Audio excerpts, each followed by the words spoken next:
अस्सलाम वालेकुम। कैसे हैं आप सब लोग। उम्मीद है सब ठीक ठाक होंगे। तो आज मैं ये आप लोगों को सारे आम दिखाऊंगी। ये हमारे घर के आम हैं। ये कुछ हम लोगों ने खुद वो पटास वगैरह डाल के पकाते हैं ना, तो ये वो वाले हैं। और कुछ जो आज न्यू उतरे हैं। अब तो हवा काफ़ी चलती रहती है तो खुद ही गिरते रहते हैं। तो ये सुबह गए थे भाई, तो वो उठा के लाए हैं।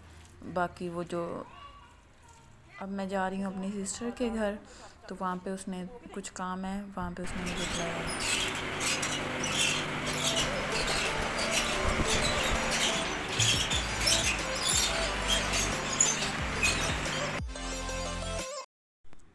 ये मेरी सिस्टर का बेटा है, छोटा बेटा है उनका, अली मूसा है। तो यही बीमार था, इसे फीवर था, तो इसी वजह से मुझे उसने बुलाया था कि ये काम नहीं करने दे रहा तो रो रहा है। मैं अपने साथ अपनी भतीजी को लेके गई थी, तो वो कह रही थी कि उसे झूला दे देगी, तो आप ये बाकी फ्रूट वगैरह आया हुआ है तो ये संभाल जाओ।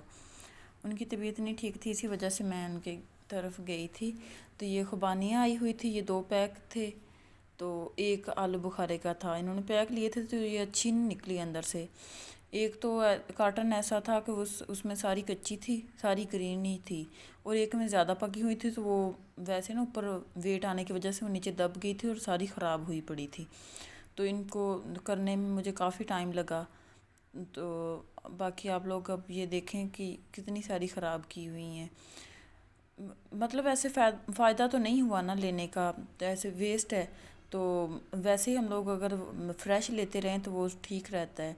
फैमिली ज़्यादा बड़ी हो तो फिर ऐसे लेने का भी कोई फ़ायदा है, या तो अंदर से चेक हो जाए ना, तो फिर है। कभी तो बहुत अच्छी निकल आती हैं और कभी ऊपर से ठीक होता है और नीचे से सारी ख़राब हुई होती हैं।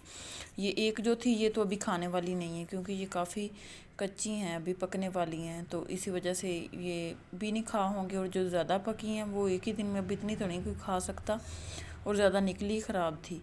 तो इनको अब मैं ये सेट करके रखने लगी हूँ।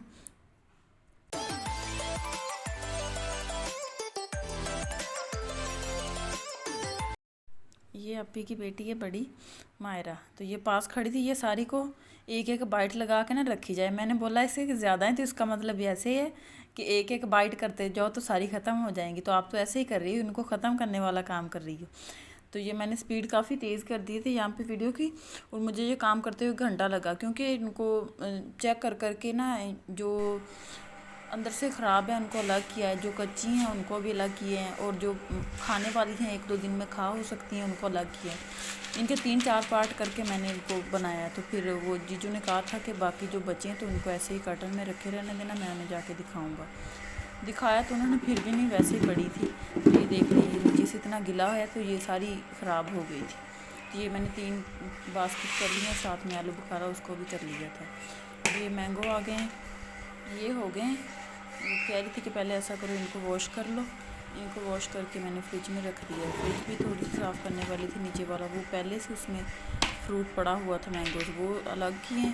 उसके साथ फिर मैंने ये वॉश करके इसको रख दिया था, थोड़े से ड्राई हो गए, तो फिर पानी इनका निकल गया था अच्छे से। टोकरी में मैंने डाल के रखा था, तो ये साथ में इसमें डाल दिया। अब हाफ़ में मैंने ये आम रख दिए और हाफ़ में ये कर दिया। लेकिन फिर थोड़ी देर बाद में ये सेट नहीं आया, क्योंकि मैंगो का तो मैंने सोचा ही नहीं था, जो आज आए थे वो तो रख ही नहीं हुए थे। तो फिर मैंने दोबारा इसको चेंज किया। ये जो पहले वाले पड़े थे इनको निकाल के छोटी टोकरी में करके उसको ऊपर किया, और इनको फिर अलग से रखा। इनका भी ये था कि कोई ग्रीन थे और कोई ज़्यादा पके हुए थे और कोई सही थे। इनको भी ऐसे ही रखा। ग्रीन वाले को अलग से मैंने वो जो कार्टन खाली हुआ था आलू बुखारे वाला, उसमें रख दिया कि वो 1-2 दिन में, अभी तो वो वैसे ही रख देंगे, इन्हें वॉश नहीं करेंगे तो वो सही बन जाएंगे, पक जाएंगे खुद ही बड़े बड़े। तो उनको फिर मैंने अलग रख दिया। जो सही खाने वाले थे उनको वॉश करके फिर उनको मैंने फ्रिज में रखा है। अब फ्रिज में इतनी ज़्यादा कैपेसिटी तो नहीं है कि इतना इकट्ठा ही रख लें। बाकी ये कुछ थे जो सही पके हुए थे, खाने वाले भी थे, वो उनको ऐसे हुआ कि इनका एक वेट, अब इतना ज़्यादा तो इनका वेट होता है, इतने बड़े थैले में थे, तो वो वेट की वजह से कुछ लोग कह रही हूँ, कुछ बेचारे मैंगो वैसे ही ख़राब हो गए थे, मतलब अंदर से फट गए थे। तो वो फिर वो तो खाने वाले नहीं थे, उनको वैसे ही मैंने अलग कर दिया कि वो जानवरों को वैसे डाल देंगे। अब ये मैंने रख दिया, ये वॉश करके ये भी अंदर रख दिए, और ये सारा फ्रिज फ्रूट ही फ्रूट हो गया है। बाकी चीज़ें सारी साइड पे कर दी हैं। अब ये वाले अलग कर दिए। यहाँ पे रूम में आई थी तो ये इसको बिस्किट दिखा रही थी कि देखो कैसे ले रहा है। वो उछल उछल के ले रहा था कि मुझे दे दो। उसे बेचारे को भूख लगी तो मजाक कर रहे थे उसे बैठ के। चलो ये ना, इसको ना मीठी चीज़ें बिल्कुल नहीं पसंद। बिस्किट भी खाता है तो वो भी कहता है कि नमकीन हो, इसी वजह से ये टाकी खाता है। और बिस्किट कोई नहीं खाता, इसे खा के बड़ा खुश होता है। तो भाभी कह रही थी कि ये इतना ज़्यादा हो गया तो ऐसा करो, ये आलू बुखारे ना खट्टे भी थे थोड़े से, कह रही ऐसा करो इनका जूस बना लो। तो हम लोग जूस पी लेते हैं। मैं इनका जूस बनाने लगी हूँ। तो ये इसको डालना है। ये तो सिंपल सी रेसिपी मैंने दी है। मैंने इनको ऊपर से ना पील ऑफ नहीं किया था, तो इसलिए कि बाद में छान लेंगे। तो छाननी से छान लें तो वो सारे जो छिलके होते हैं वो निकल आते हैं। वो वाला तरीका ईजी है। बड़ी वाली हो ना तो उसमें जल्दी से छन जाता है। इसमें चीनी काफ़ी डाली क्योंकि ये लोग खट्टा बिल्कुल नहीं खाते। मैंने अपने में थोड़ी डाली थी, मैं तो मतलब हल्का सा खट्टा मीठा हो ना दोनों वाला, वो वाला नमक डाला था और पानी डाल के तो इसको ग्राइंड कर लिया। और उतनी देर में मैंने थोड़ा सा, जितनी देर में ये हो रहा है उतनी देर में मैंने सोचा चलो थोड़ा सा ग्लासेस को गार्निश कर लेते हैं। इनके 2 स्लाइस काट के तो वो ग्लासेस में निकाल के रख दिए थे। ये याद ही नहीं रहा, फ़ौरन अभी मैंने ग्लासेस में ब्रेड डाल दिया तो बाद में याद आया तो फिर मैंने दोबारा इनको डाल के तो वो छनली से किया और फिर दोबारा हम लोगों ने पिया। वीडियो बनाते हो याद ही नहीं रहा। तो ये देखें, ऐसे ही डालने में ऐसे ज़्यादा मज़े का लग रहा है। वैसे जब मैंने किया था तो झाग बिल्कुल ख़त्म हो गई थी। ऐसे हाफ नीचे जूस आ रहा है और ऊपर से हाफ झाग आ रही है। देखने में तो ऐसे ही ज़्यादा सही लग रहा था अगर प्रेजेंट करना हो तो। अब मैं इनको नहलाने लगी हूँ। ये बैठा रो रहा था, गर्मी लग रही थी, कह रही थी कि इसको पानी।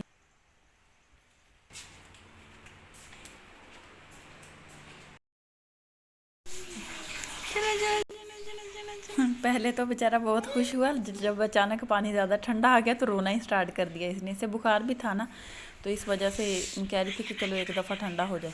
कुछ डॉक्टर कह रहे थे कि नहीं नहलाना, कुछ कह रहे थे कि बच्चों को नहला दो। तो समझ नहीं आ रही थी। वो तो वैसे भी दिन में 2-4 दफ़ा तो बच्चे नहाते ही हैं। तो ये नहा के खुश होता है। आज वैसे इसकी तबीयत नहीं ठीक थी, इस वजह से इतना खुश नहीं हो रहा था।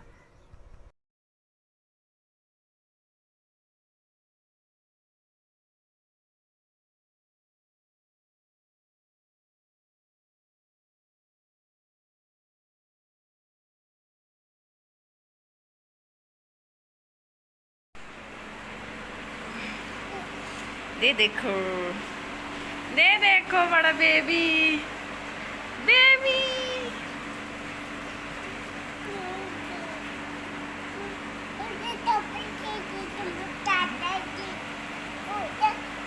ये पहनोगे? ये पहनोगे?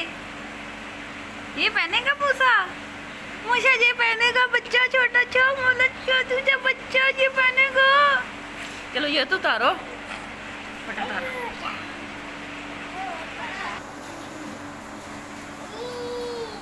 चलो चलो चलो चलो चलो चलो चलो चलो चलो।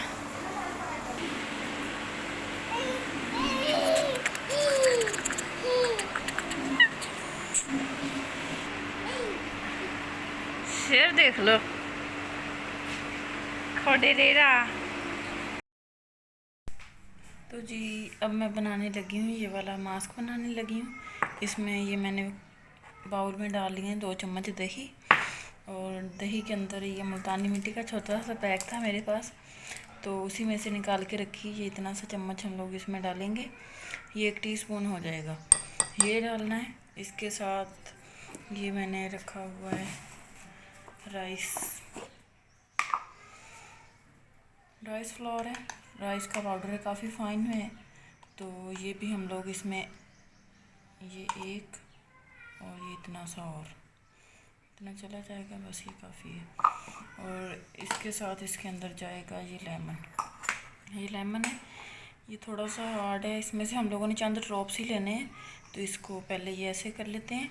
ऐसे करने से ये इसका जूस जो है बिल्कुल निकल आता है।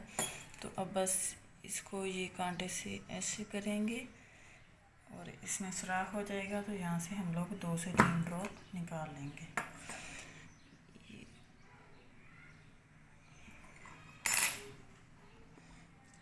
ये देख लो, 2 3 4 5, बस काफ़ी है, इतना हो गया।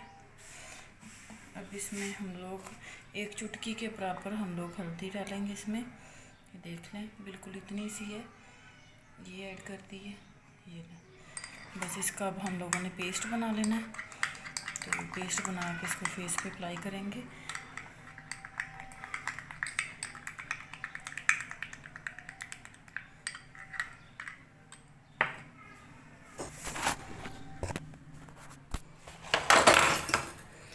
ये देख लें, ये हमारा बहुत अच्छा सा पेस्ट बन गया, बिल्कुल क्रीमी सा पेस्ट बनाना है हम लोगों ने।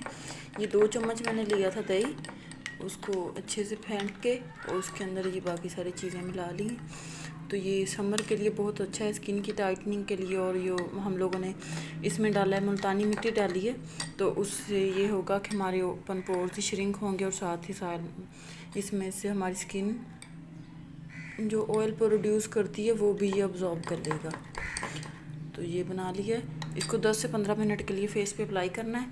थोड़ा बहुत ड्राई हो जाएगा तो बस इसको उतार देना है, वॉश ऑफ कर देना है। ये पीछे बच्चों के तो उसमें से कुछ चीज़ें, ये छोटी छोटी चीज़ें उसी में से मैंने ली हैं। तो चलें जी, अब हम इसे अप्लाई करते हैं।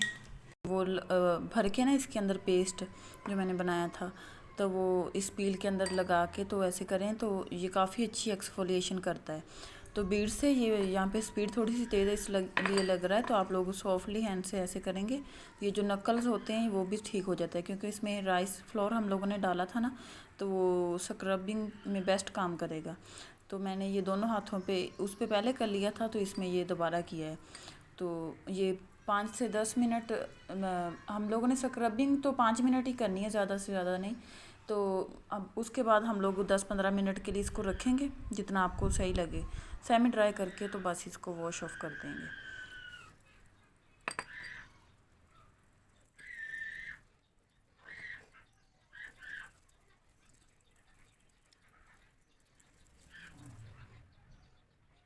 और देखते हैं, आई होप सो आप लोगों को वीडियो अच्छी लगी होगी। तो प्लीज़ मेरे चैनल को सब्सक्राइब करें और अपने फ्रेंड्स के साथ शेयर करें, ताकि मज़ीद आप लोगों को ऐसी अपडेट्स मिलती रहें। अल्लाह हाफिज़।